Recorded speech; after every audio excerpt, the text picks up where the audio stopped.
하나님은 초월적인 분이십니다. 그래서 형이상학이라 그러죠. 그런 하나님은 형 이하의 그 현실에 처해 있는 우리를 긍휼히 여기셔서 우리 편에서 그 은혜를 사모하며 또 우리 편에서 그 은혜를 기대하며 우리 편에서 그 은혜의 자리로 나아갈 수 있는 기회를 주십니다. 그것을 은혜의 수단이라고 부릅니다. 그리고 그 은혜의 수단은 말씀과 성례, 성찬과 세례 예식입니다.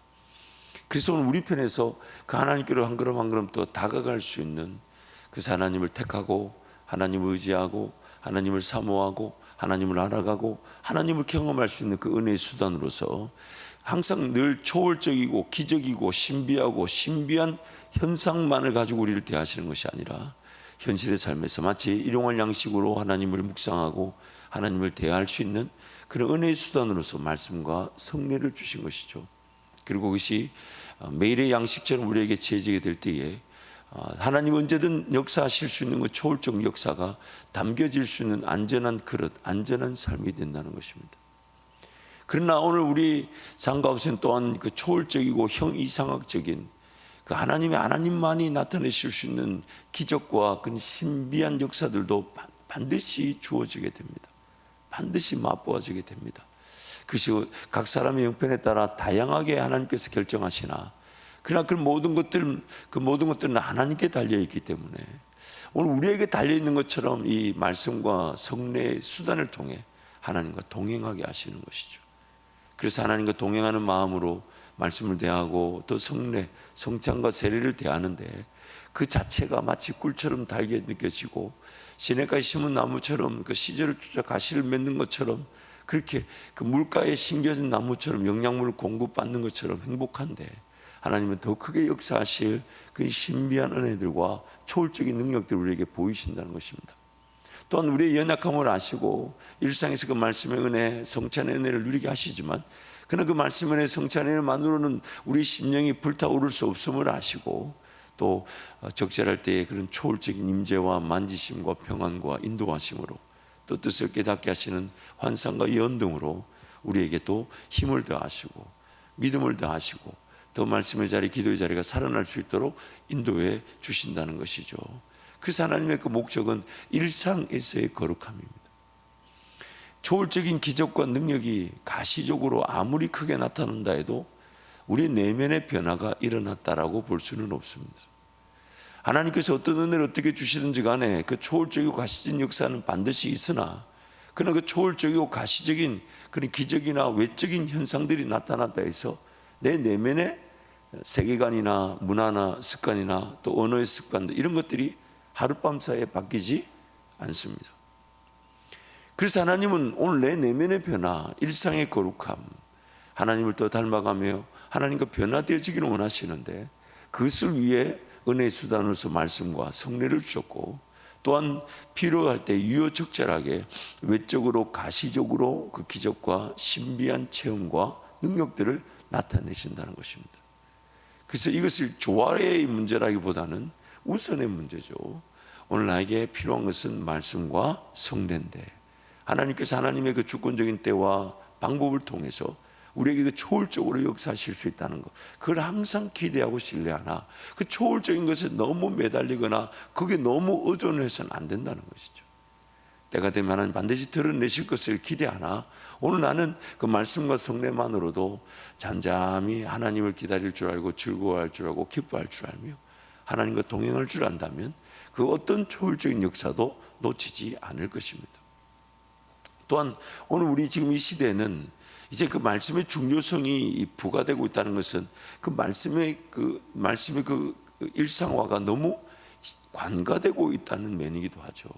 그래서 분명히 말씀 중심의 신앙생활, 성경 중심의 신앙생활, 교회 중심의 신앙생활, 이것이 분명히 우리에게 필요한데, 이것도 기초를 세워야 되지만 또한 그런 초월적으로 임재하시고 역사하실 하나님의 그 특별한 만지심에 대한 이 사모함도 필요합니다.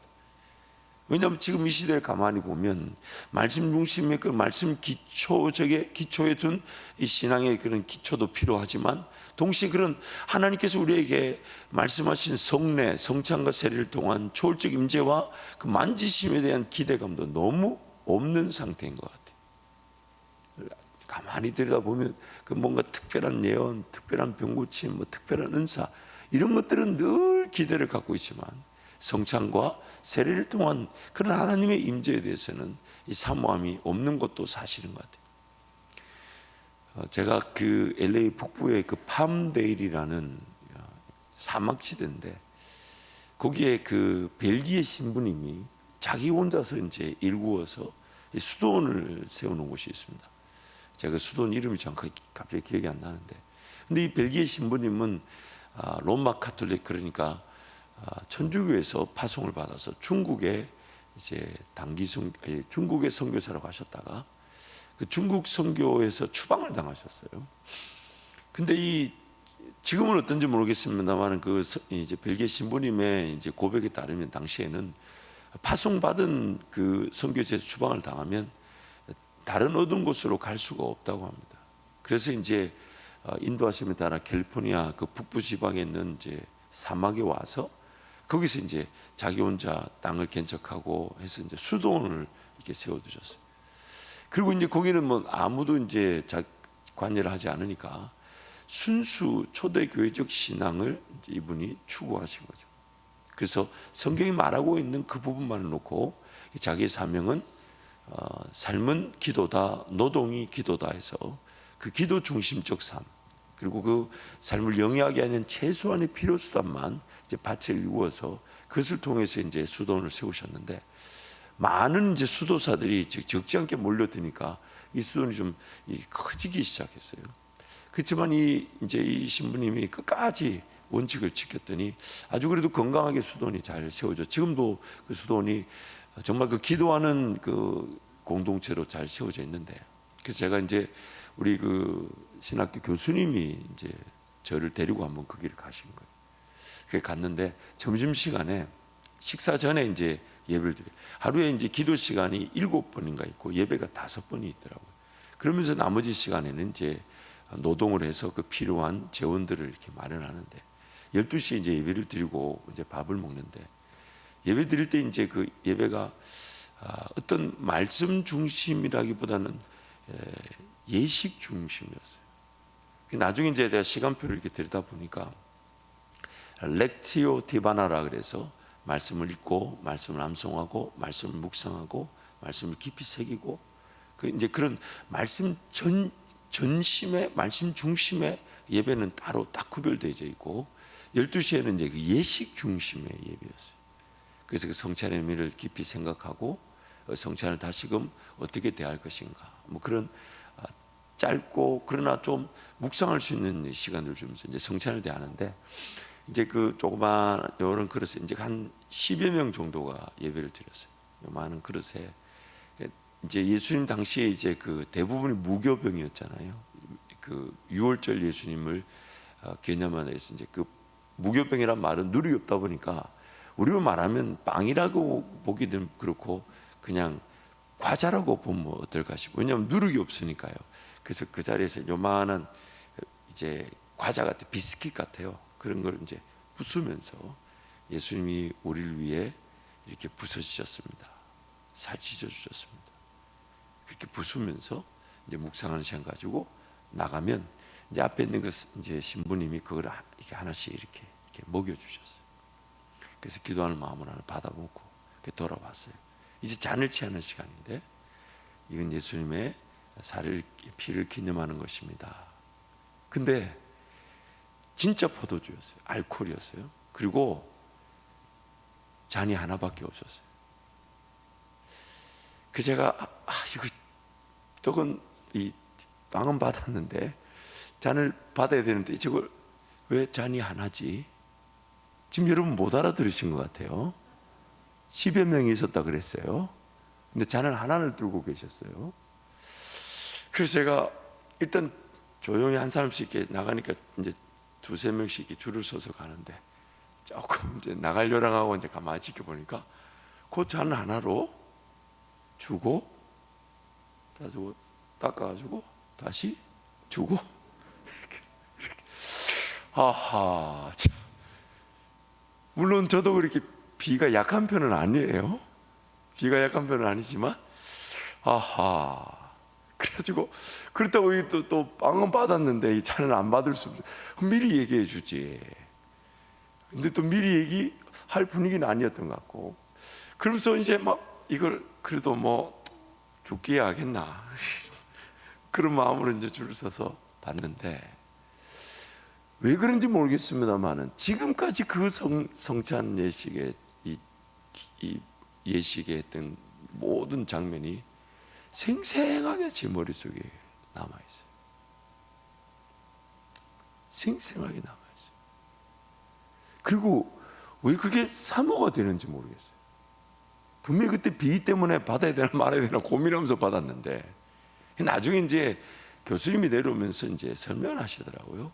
그게 진짜 포도주 알코올이기 때문에 사실 소독이 되는 거다고, 소독이 되는 거라고. 그렇게 하면서 그 조그마한 잔 하나에 그렇게 조금씩 이렇게 같이 한 잔을 가지고 마시는데, 기독교 전승에 따르면 제자들도 예수님의 유월절 마지막 만찬에 한 잔을 가지고 그렇게 서로 나누었다. 지금도 이제 흩어진 디아스포라 기독교인들, 당시 초대교회에서 핍박을 받아 흩어진 디아스포라 모임 있는 곳에 가보면 여전히 그 잔 하나를 가지고 이렇게 나눈다고 그러죠. 물론 그거 자체가 이렇게 뭐 중요하다기보다는 굉장한 의미는 있었던 것 같습니다. 한 모임을 나누고 그 성찬의 그 특별한 어떤 만지심에 대한 좋은 기회였다라는 생각이 듭니다. 아마 우리 교회 적용한다면 아마 입구에서 두 부류로 성찬을 나눠야 될 거예요. 비가 강한 사람과 비가 약한 사람. 웃자고 한 건데 아무도 웃지 않으시거든요. 그러나 여러분, 제가 나누는 집 요지는 아시겠습니까? 제가 이제 오늘 말씀을 나누면서 그렇게 좀 더 내용을 나누겠지만, 우리는 우리가 취하고 있는 그 영적인 표, 그 예식의 중요성과 또한 그 예식이 우리가 생각하는 중요성과 하나님이 생각하는 중요성이 항상 다릅니다. 또 그에 따른 유익도 다르죠. 우리가 체감하는 유익과 하나님이 주시는 유익은 아마 엄청난 차이가 있을 것입니다. 쉽게 예를 들면 이런 겁니다. 하나님이 내가 인지하지 못하는 중에서도 나를 보호하고 계신 거, 엄청난 차이죠. 나는 모르는데 하나님 나를 지키셨다는 걸 천국 가서 발견하면 아마 엄청나게 놀랄 겁니다. 하나님 그때도 나를 이렇게 지키고 계셨고, 심지어 아무 일이 일어나지 않았던 것이 아니라 하나님이 모든 것을 보호하고 계셨기 때문에 내가 아무 일을 당하지 않았다는 것을 알면 아마 엄청난 은혜를 천국에서 누릴 겁니다. 그만큼 하나님 편에서 볼 때와 우리 편에서 볼 때 그 분명한 이 중요성과 어떤 그것을 통한 유익은 완전히 다르다는 것이 오늘 우리 신앙생활의 한계이기도 하며 안타까움일 것입니다. 그래서 오늘 우리 66문부터 68문 은혜 수단 말씀과 성례에 대한 말씀 좀 더 살펴보겠습니다. 66문 성례가 무엇입니까? 성례는 복음 약속의 눈에 보이는 거룩한 표와 인으로 하나님께서 제정하신 것입니다. 성례가 시행될 때 하나님께서는 복음 약속을 우리에게 훨씬 더 충만하게 선언하고 확증하십니다. 이 약속은 그리스도께서 십자가 위에서 이루신 단번의 제사 때문에 하나님께서 우리에게 죄사함과 영원한 생명을 은혜로 주신다는 것입니다. 다시 한 번 더요. 66문 성례가 무엇입니까? 성례는 복음 약속의 눈에 보이는 거룩한 표와 인으로 하나님께서 제정하신 것입니다. 성례가 시행될 때 하나님께서는 복음 약속을 우리에게 훨씬 더 충만하게 선언하고 확증하십니다. 이 약속은 그리스도께서 십자가 위에서 이루신 단번의 제사 때문에 하나님께서 우리에게 죄사함과 영원한 생명을 은혜로 주신다는 것입니다. 그래서 성례가 무엇이냐 할 때 답을 보면 두 가지 내용을 우리에게 전하고 있습니다. 첫 번째는 성례는 보이는 거룩한 표와 인, 영어로 보면 sign과 seal이라고 합니다. 여러분, seal이 뭐냐면 편지 봉투를 풀로 붙이고 거기다가 자기 도장을 딱 찍을 때 그걸 seal이라고 그러죠. seal. 그걸 보증이라 그러고 확증이라 그럽니다. 그래서 성례는 보이는 거룩한 표와 인으로 하나님은 복음의 약속을 우리에게 더 충만하게 선포하고 확정하려는 목적으로 성례를 제정하셨습니다. 두 번째, 복음은 하나님이 십자가에서 성취된 그리스도의 단번의 희생으로 말미암아 죄 용서와 영생을 값없이 우리에게 허용하심을 약속한 것입니다. 그래서 첫 번째, 성례는 보이는 거룩한 표와 인으로 하나님은 복음의 약속을 우리에게 더 충만하게 선포하고 확증하려는 목적으로 성례를 제정하셨습니다. 그래서 표라는 것은 눈에 보이는 것이고요, 그 인이라는 것은 이미 완성된 것을 재차 확인하는 것입니다. 예를 들면 편지 봉투 안에 편지를 넣었어요. 그렇죠? 근데 그 편지 봉투가 봉해졌을 때 그 인을 찍는다는 것은 이 안에 글이 이 도장, 즉 이 인을 찍은 사람의 내용이라는 것을 다시 한 번 더 확인시켜 주는 것이죠. 편지를 펼쳐보면 반드시 그 편지를 쓴 사람이 기록되어 있을 겁니다. 근데 편지를 봉할 때, 봉하고 난 다음에 도장을 딱, 예전에는 왜 촛농을 녹여서 찍었지 않았습니까? 그래서 요한계시록에 보면 그 인봉을 뗀다 할 때 그 인봉이 바로 실링입니다.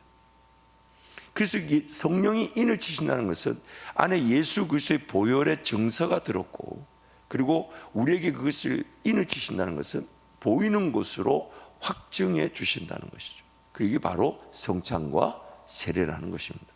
그래서 말씀 함께 선포하겠습니다.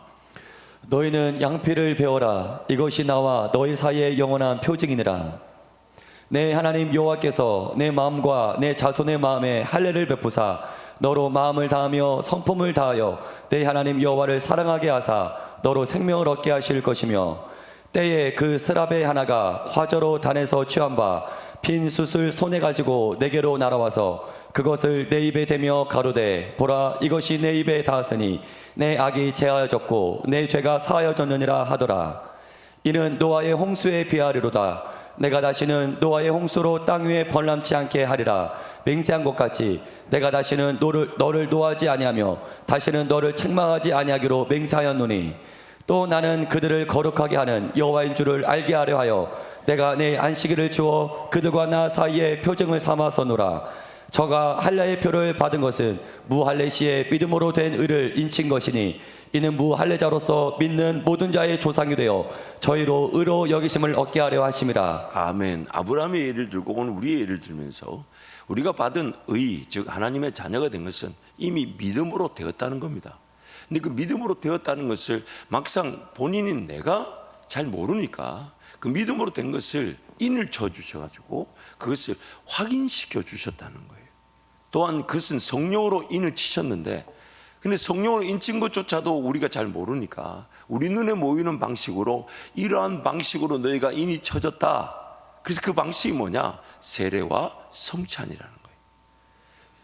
그 인치진 사건, 즉 성령으로 이 모든 것들이 예수 그리스도가 이루시고 성령께서 우리에게 그것을 확증하셔서 그것이 우리한테 유효화된 것입니다.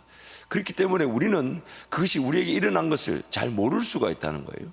근데 그것을 우리가 이제 아는 방식으로 내 것으로 취할 수 있는 표가 바로 세례라는 겁니다. 이걸 어떻게 좀 설명하면 좋을까요? 저도 주요가 나오는데, 여러분 보세요. 한번 이렇게 한번 예를 들어보죠. 아버지가 자식을 사랑하잖아요. 그렇죠? 부모가 자식을 사랑해요. 근데 그 자식이 부모가 사랑하는 걸 아무리 말하고 표현도 잘 몰라요. 자식들은 잘 몰라요. 알던가요? 알던가요? 몰라요. 결국 돈을 주죠. 자식들 눈에 보이는 걸 줘야, 아, 우리 아버지가 날 사랑하는가 보다. 근데 이게 자식들이 자라면 자랄수록 그 돈의 효과가 더 커요. 아하, 우리 집에만 또 그런가 보네. 근데 자식들은 분명히 부모님 날 사랑하는 줄 알아요. 근데 자기네들 편에서 뭔가 받아들여질 만한 표가 없으면 그 부모의 사랑에 대해서 잘 모르더라는 겁니다. 오늘 우리도 마찬가지예요. 하나님 우리를 영원 전부터 영원까지 사랑하십니다. 근데 그걸 내가 잘 몰라요. 모르니까 내 편에서 그 아버지가 날 사랑하는 것에 나도 조금 참여할 수 있는 방식으로 세례라는 것을 취하게 하신다는 거예요. 그런데 세례를 받을 때, 그 성도들이 세례를 받을 때도 이미 어린 신앙이다 보니까 세례가 얼마나 중요한지, 세례를 통해 주는 유익이 뭔지 전혀 모르고 그냥 전도한 사람이 혹은 사역자가 너 예수 믿었으면 세례 받아야 돼. 왜? 그냥 받아야 돼. 왜냐하면 그 아이 사람 영적 상태가 어리다 보니까 그게 소통이 안 되는 거죠. 그러나 그것은 결국 그 사람에게는 자기가 하나님이 나에게 이루어지는 일에 내가 자발적으로 자원해서 내 것으로 받아들이겠다, 여기겠다라는 고백이지, 세례를 받아야만이 구원을 받는 건 아니며 성찬을 받아야만이 내가 예수 그리스도의 피에 참여하는 게 아니라는 거예요. 이미 나는 구원을 받았고 이미 나는 예수 그리스도의 그 구원에 참여된 자인데 내 편에서 그것을 내 것으로 여기겠습니다, 내 것으로 간주하겠습니다, 이제 저도 이제 자발적으로 그러한 구원에 동참하겠습니다. 그래서 세례가 이제 우리 다음에 이제 이걸 끝나고 나면 세례와 그 다음에 성찬에 대한 깊은 의미를 살펴보지만, 그래서 세례가 선한 양심의 간구가 된다는 것입니다. 그래서 우르시누스의 글에 보면 성례의 목적에 대해서 얘기하는데 간략하게 제가 좀 소개하면요, 성례의 목적은 무엇인가? 첫 번째는 성례는 언약의 표요, 우리를 향하신 하나님의 선하신 뜻의 표라는 것이다. 하나님께서 성례를 통하여 그분의 뜻을 우리에게 가르치시며 그리스도께서 우리를 대신하여 값주고 사신 그 은덕들을 받아들이도록 우리를 권고하시며, 또한 그 동일한 성례로 말미암아 이러한 그리스도의 은덕들을 우리에게 인치신다고 말할 수도 있을 것이다. 성령이 인치신 것이 나의 자발적 행위를 통해 확인이 되는 것이죠. 그러나 성령의 인치심도 이미 예수가 이뤄놓으신 일을 이미 우리에게 보증, 굳세게, 강하게 확인시켜 주신 것인데, 이제 내가 내 입으로 그 확인시켜 주는 것을 나도 확인받았습니다 라고 받는 게 성례, 즉 성찬과 세례라는 것입니다. 두 번째는 성례는 하나님을 향한 우리의 감사와 의무를 고백하고 시인하는 데 있다. 성례를 시행함으로써 우리는 우리 자신을 하나님께 매게 하여 그분이 우리의 하나님이시듯이 우리가 그의 백성이 되며 그분을 믿고 그분이 우리에게 베푸시는 바 은덕들을 받고 참된 회개를 시행하도록 하는 것이다. 구약에 보면 이런 표가 나오죠. 그 반드 서번트라고 그러죠. 나는 주인께 완전히 메인 종임을 내가 자발적으로 고백합니다. 그게 뭐냐면 이런 거예요. 주인과 종의 관계에 있는데 종이 살아보니까 내가 만약 내 마음대로 살았다면 내 삶은 기어이 자식들까지 다 종으로 팔리고 말았을 것인데, 그래서 할 수 없이 지금 이 주인의 종으로 들어왔는데, 이 주인의 종으로 살다 보니까 내가 내 힘과 내 능력으로 자발적으로 사는 것보다 이 주인의 종으로 사는 게 훨씬 더 안전하고 내 자녀들까지 행복해질 수 있구나. 그래서 지금 주인과 종의 관계는 여전한데 이 종이 취할 수 있는 하나가 더 있다는 거예요. 그게 뭐냐면 주인의 집에 문설주에다가 자기 기와 문설주를 하나 두고 못을 대고 박으면서 하는 말이, 난 이제 자발적으로 이 주인에게 영원히 종이 되겠습니다. 그러나 그 종이 자기 기와 그 주인의 문설주에다 못을 박지 않아도 이미 관계는 주인과 종의 관계죠. 달라진 것이라고는 이 종이 예전에는 어쩔 수 없이 종의 길을 살았다면 이제는 자발적으로 자기가 자기 스스로를 종으로 확정한다는 겁니다. 그게 바로 우리가 지금 세례와 성찬을 취하는 태도라는 거예요. 옛날에는 잘 몰랐다면 그냥 은혜가 뭔지도 몰랐고 하나님의 사랑이 뭔지도 모르고 그냥 끌려와듯이 이렇게 신앙생활 했다면, 근데 그 은혜를 누릴수록 뭐가 살아나냐? 나의 자발적인 사랑이 살아나니까 이제 내가 어쩔 수 없이 신앙생활하는 게 아니라 기꺼이 내 삶을 하나님께 드리겠습니다. 그 고백이 바로 세례와 성찬이라는 거예요. 그게 표가 되고 그리스도의 은덕에 감사의 고백이 된다는 겁니다. 너무 귀하지 않습니까? 그런 것도 안 가르쳐주면 우리는 전혀 모른다는 거예요. 예수님이 세례와 성찬을 제정해 두지 않으셨으면 우리가 그렇게 그 거룩한 예식을 내가 자발적으로 드리는 예식으로 우리가 알아내고 우리가 생각해낼 방법이 없으니까 주님이 말씀해 주신 것이니까 그것을 내가 이제 자발적으로 취하는 나의 종의 고백이 된다는 겁니다. 세 번째, 성례는 참된 교회를 모든 다양한 이단 분파들과 구별하는 표지의 역할을 한다. 표지가 뭐냐? 막스, 이렇게 딱 표식이라는 거죠. 하나님께서는 그분의 교회가 세상에서 눈에 보이는 방식으로 존재하도록 계획하시며, 또한 마치 군병들이 그들의 복장과 배지로 구별되고, 또한 양들이 목자가 붙여놓은 표시들로 구별되듯이 이 거룩한 표로서 교회를 알아보도록 하시는 것이다. 근데 여기서 이 표는 단순히 우리가 취하는 성례 성찬, 즉 이단들도 취하는 성례 성찬 그 정도 수준이 아니라 우리가 그것을 취했을 때 누리게 되는 은혜를 통해 그들과 구별된다는 것. 네 번째, 성례는 복음의 도리의 보존과 전파에 기여한다.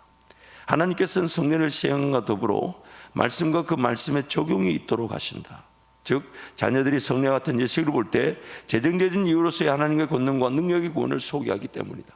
그래서 출애굽기 말씀이나 여호수아 말씀, 즉 요단강 건널 때에 그 돌들을 취하여서 그 요단강 강에다 쌓아놓는 것은 나중에 너희 자녀들이 이게 뭐냐고 묻거들랑 하나님께서 요단강물을 말리우셔서 우리를 건너게 하셔서 이 땅을 차지하게 하셨다는 것을 전하는 표가 되게 하신다는 거예요. 그래서 우리가 지금 성찬을 대하고 세례를 대할 때 우리 자녀들이 묻겠죠. 그럼 우리가 말하는 거죠. 이 성찬이 뭐냐? 예수 그리스도의 피와 살을 의미하며 나는, 아빠는 이 예수 그리스도의 살과 피에 자발적으로 나도 내 삶을 드리려고 취하는 것이다. 그 예식을 통해 자녀들에게 그것을 물려준다는 것입니다. 다섯 번째, 성례는 상호간의 사랑의 끈이라는 겁니다. 교회 머리이신 그리스도와 연합 속에 들어간 자들은 서로와 어긋나서는 안 된다. 성례는 교회로 함께 모이는 회중을 서로 묶는 끈이다. 한 피, 한 살을 먹으며 한 세례를 받는 한 몸임을 고백한다는 것이죠. 그래서 성례에는요, 표가 나타내는 것이 있는데, 표는 물질적이며 가시적이며 땅에 속한 것이나 그 나타내는 것은 신령하며 불가시적이고 하늘에 속한 것이다. 내가 성찬을 대하지만 그때 하나님 나에게 주시는 특별한 은혜는 보이지 않지만 성찬을 대하는 그 사람만 알 수가 있습니다. 물론 그것이 지나치게 기적을 의지하는 일이 되어서는 안 되지만 분명히 유익이 있다는 거예요. 표는 두 번째, 가시적으로 입과 몸의 지체들로 눈에 보이도록 받기에 불신자도 받을 수 있지만 표가 나타내는 그것들은 오직 믿음으로 성령으로 말미암아 받으며 따라서 오직 신자들 밖에는 받지 못한다. 불신자들도 성찬에 참여할 수 있는 경우가 있겠죠. 뭐 우리가 그걸 알 수가 없으니까요. 그러나 받는 유익은 그들은, 우리가 받는 유익은 모른다는 거죠. 또한 세 번째, 표는 약속된 영생을 믿는 우리의 믿음에 인을 치며 확정하지만 표가 나타내는 것들은 영생 그 자체로서 영생을 얻는 대로 이어진다. 또한 표는 표를 통해 나타나는 것이 모든 사람에게가 아닌 필요로 하는 자들에게만 절대적으로 필요하다. 사도행전에 보면 그 마술사가 그 성령 세례를 돈을 주고 살려고 하죠. 그러나 그 돈으로 사지는 것이 아니죠. 또한 어떤 사람들이 이 복음을 전하려 할 때 귀신들이 그렇게 덤벼들죠. 내가 바울도 알고 다른 제자들도 아는데 너는 누구냐? 겉으로는 그런 표, 그런 행사를 했을지 몰라도 영적으로 나타난 능력은 그들과 우리가 완전히 구별되는 것입니다. 완전히 구별되는. 그래서 우리가 성찬을 취하나 우리에게 주시는 그 유익은 우리가 모르지만 엄청난 유익들이 있는데 단지 내가 느껴지지 못하고 내가 잘 이해되지 않은 채 성찬에 참여하고 있을 수 있다는 것입니다. 그래서 여러분, 이 성찬의 의미, 세례의 의미가 좀 더 우리 시대에는 좀 더 건강하게 강조될 필요가 있을 것 같아요. 아무튼 기도를 많이 해주십시오. 하나님 어떤 은혜를 주시든지 그거 내가 누려지게 될 줄 믿습니다. 그래서 성도들의 영적 상태에 따른 문제점은 지금 현재 무엇이 필요한지를 모를 수 있다는 것인데, 더 큰 문제는 지금 현재 취하고 있는 영적 자세나 문화가 과연 어떤 의미가 있으며 어떤 열매가 맺혀져 어떤 유익이 있을지를 모른다는 것입니다. 마치 아이들에게 공부의 필요성을 몰라서 공부의 필요성을 가르쳤는데 애가 막 억지로 하는 거죠. 영어 단어도 억지로 외우고 수학도 억지로 하는 거예요. 근데 그 나중에 걔한테 그게 어떤 유익이 있는지 걔가 모를 뿐이지 분명히 유익이 있죠. 우리의 영적 상태가 그렇다는 거예요. 막 태어난 아기가 뭐가 필요한지는 몰라요.